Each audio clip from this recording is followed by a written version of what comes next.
explain what he has. But Cam Inman, longtime 49ers NFL reporter, Bay Area News Group. Follow him on Instagram at 49ers.cab, at 49ers Cab. He does a great job on Instagram. Big Cam, what's happening, man? Thanks for joining us here on the River Islands Guest Line. Long time no talk, buddy. Hey, good Friday morning to you. I'm excited. I'm excited because the garbage men just showed up at my house and they're taking away a lot of my stuff. There's no better way than Friday to watch your stuff go away. That's good.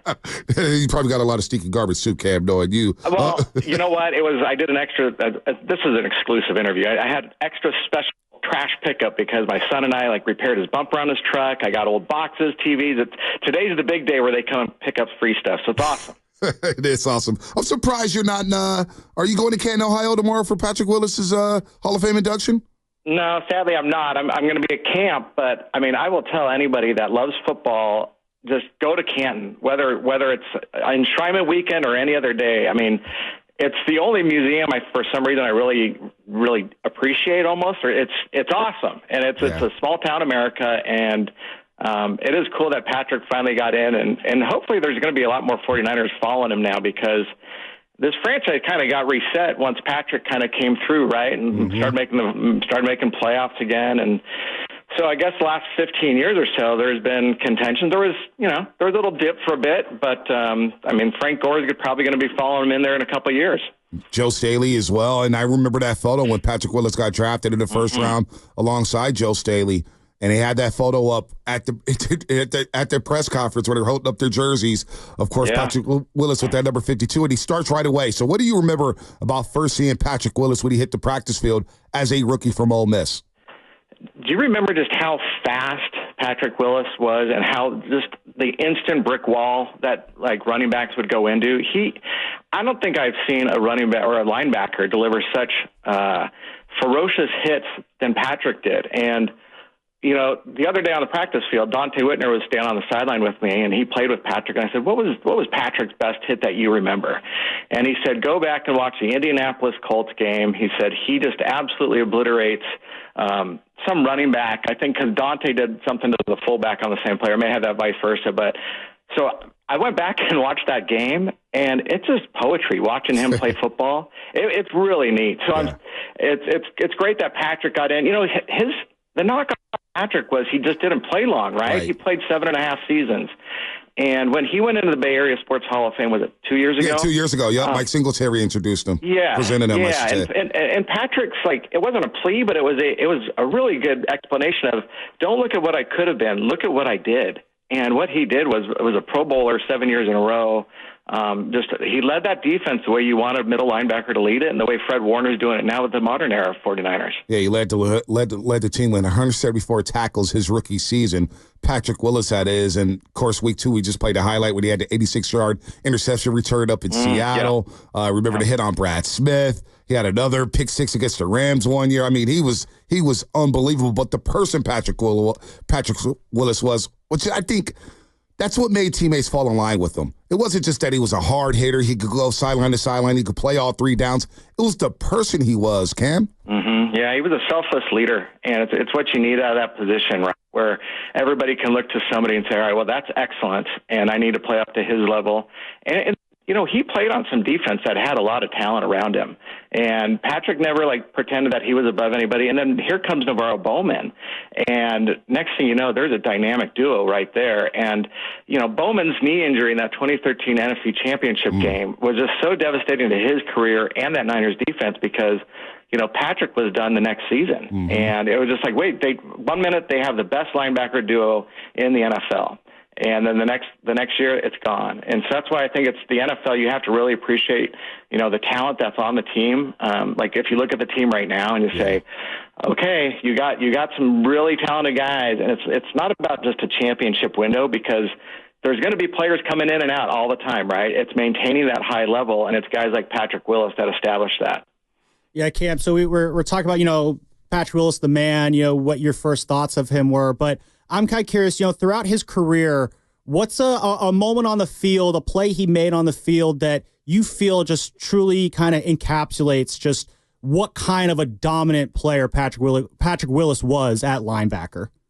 A play that a lot of people like to bring up is, I believe he chased down an Arizona Cardinals running back way downfield. That's right. And just remember that one? Yep. And you can probably YouTube and find that one. But from my vantage point, like in the press box watching the guy, I just, for some reason, I flashed to him in the left flat, just running up and just slamming a guy. And it just, instantly the guy had nowhere to go. And it's that kind of hits and that kind of anticipation on where to go, which made him so special. Yeah, Monday Night Football against Reggie Bush on Jerry Rice night at Candlestick Park. He had a big hit on him. So Patrick Willis gets his due, and I can't wait to get out there. You're right. I went to the Hockey Hall of Fame in Toronto one year, and I was blown away by it. I was like, wow, I wonder what the Pro Football Hall of Fame is going to be like. So Willis will get his due. He'll get his gold jacket as we're talking to Cam Inman, Bay Area News Group, courtesy of the River Islands guest line. All guests on 95.7 The Game appear on the River Islands guest line. Is it a time for you to discover the islands, River Islands in Lathrop? We were out there the first day. I don't think I saw you, Cam, but I know you've been out there covering training camp. So,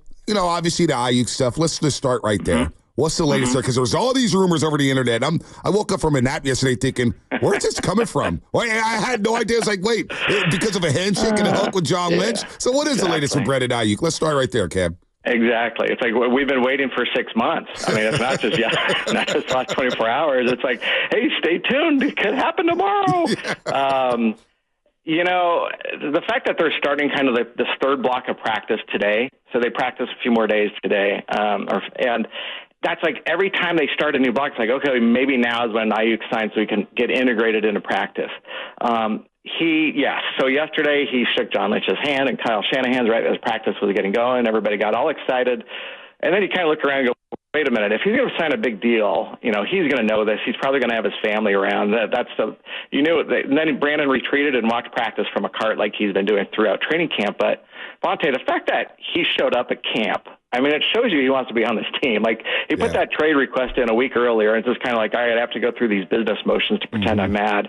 And I said it's kind of like society, right, where, like, everybody uses social media to show how angry and disgruntled you are, and then you see somebody in person. It's like, hey, good to see you. Let's get something done. So we know that probably things will get done, right? It's just CeeDee Lamb and Jamar Chase have not signed their deals yet. And so it's like, is he waiting for two more guys? Because there's already a great sample size of where the wide receiver market has exploded. And I think they know what the numbers, everybody knows what they want. So it's like, it just seems like there's an understanding of how this is progressing. It doesn't seem volatile and hostile. The Trent Williams situation, bit more in the dark, other than you figure that he wants to get paid and get guaranteed money because all of a sudden, after 3 years, he's no longer the highest paid offensive tackle. Yeah. He's the sixth highest paid. I know. And everybody knows he's the best offensive tackle. He knows. He saw Tristan Wirfs 28.1. What is it? Sewell's getting 28. Darrishaw's getting, 26, 27. Andrew Thomas, New York Giants, $23.5 million per. Oh, Big Trent knows. Big Trent is about his money, too. And that's one guy he may have the leverage here, Cam, because without Trent Williams, I don't know what this run game is going to look like. I don't know what the passing game is going to look like. I don't know what this offense as a whole is going to look like without big number 71 Trent Williams.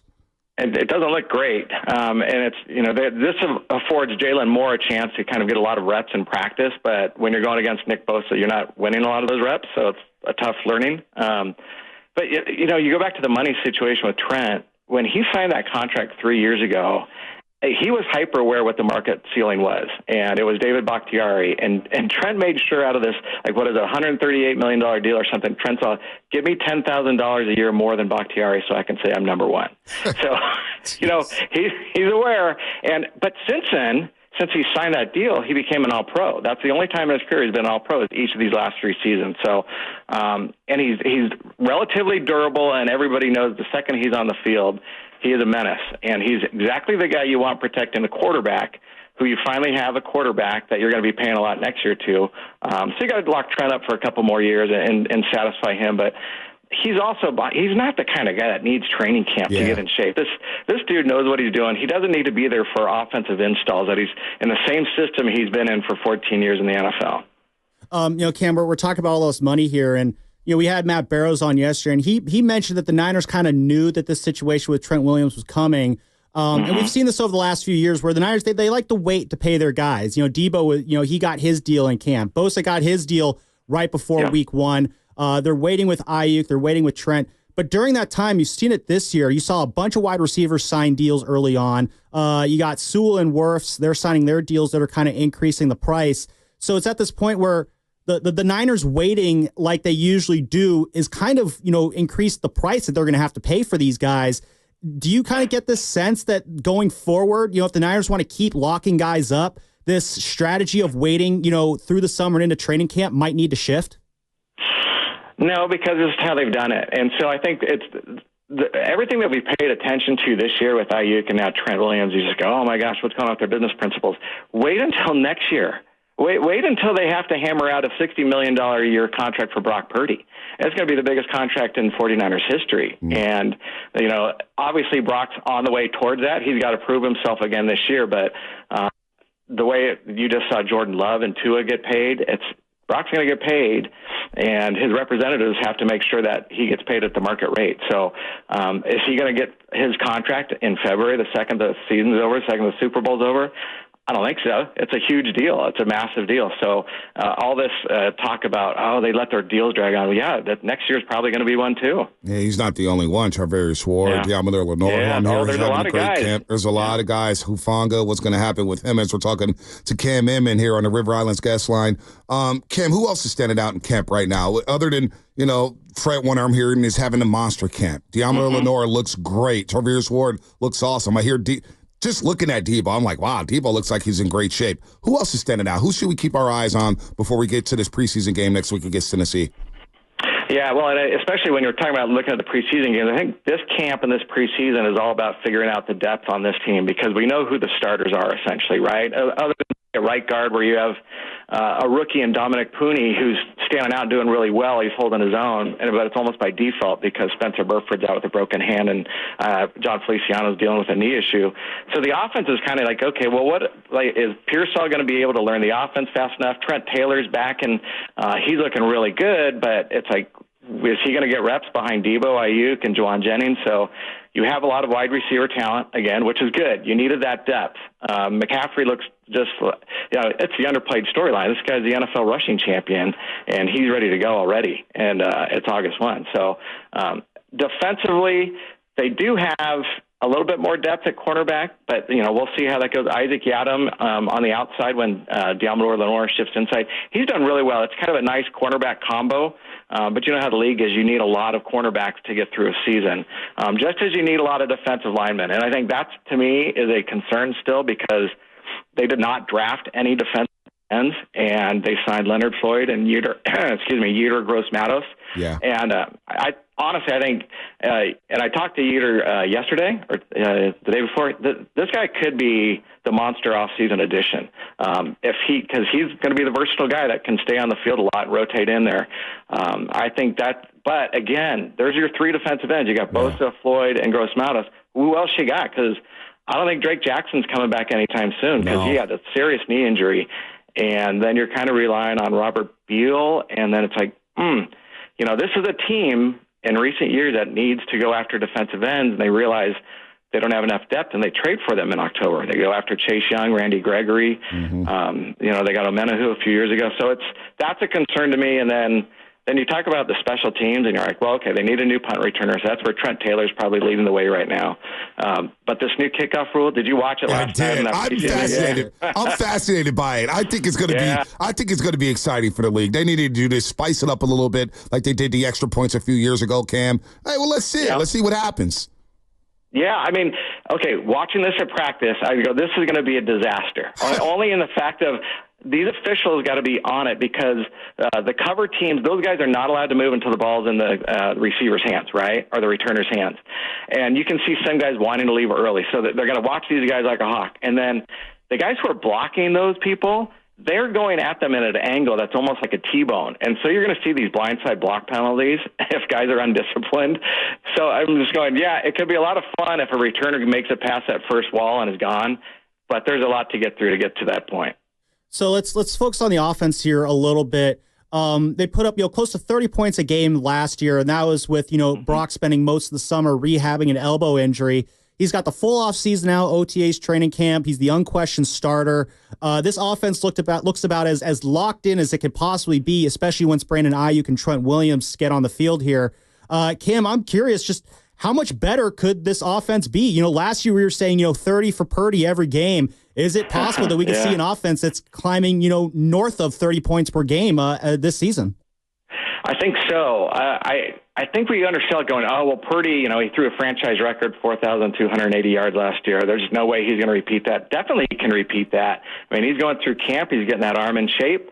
He has great command of the offense. You have all these weapons back, assuming Aiyuk does sign. Has he signed yet today? No, not yet. There's a rumor that he's signing today, but I don't really. There's a rumor yesterday that he was signing too. So. Yeah, I've had a story ready to go for 6 months that he signed. So just let me know when it happens. I'll hit send. But I mean, look around. I mean, it's not like the NFC defenses got way better. I think the Niners are still in great position to rack up a lot of points and score people. Just if they get to the Super Bowl, they better score more, 22 points against Patrick Mahomes to have a chance to win that thing. Real quick, before we let you go, you do have a new book, Cam. We talked at the Bay Area Sports Hall of Fame. You tipped me off about it. Go ahead, explain what the book is, the title of the book, what it's about, so we can go out there and buy it and let our audience know where to get it. Yeah, so the book is called The Franchise, San Francisco 49ers. It's a kind of a collection of everything you need to know about the team. From my point of view, I'm going into my 25th year covering the team. So I give you a lot of the anecdotes of my one-on-one interviews, insight that you may not know, a lot about the players, coaches, Super Bowls, the free agents, drafts. We cover everything. I got George Kittle and Frank Gore to do forwards for me, so those alone are worth the price of admission. And they're very heartfelt words about what this franchise means to those guys. And then here's something I'm starting to spread the word about is I want to use this book as a vehicle to raise money for high school football programs.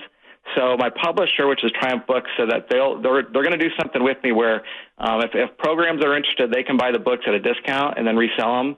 So that way they can raise some money for their programs, get helmets or shoulder pads for somebody. So if you're a coach or a team manager or a booster, please get in touch with me. I can check out my emails or do it on my social media accounts, and then we can set something up. Oh, I love that. I love that, Cam. The book, I can't wait to dive into it. I've got it. I can't wait to dive into it because I love 49ers history, and I love your writing as well, Cam. Good to hear from you. Can't wait to see you out there. Football's back, babe. We got the Hall of Fame game yesterday, and now we just got to wait on Aiyuk and Trent Williams to see this thing go. Cam, have a good Friday, man. Have fun at practice today. Hey, thanks, guys. Have a great weekend. Talk to you later. You too. Cam Inman here on the River Islands guest line. Still waiting on Aiyuk. Still waiting on Big Trent.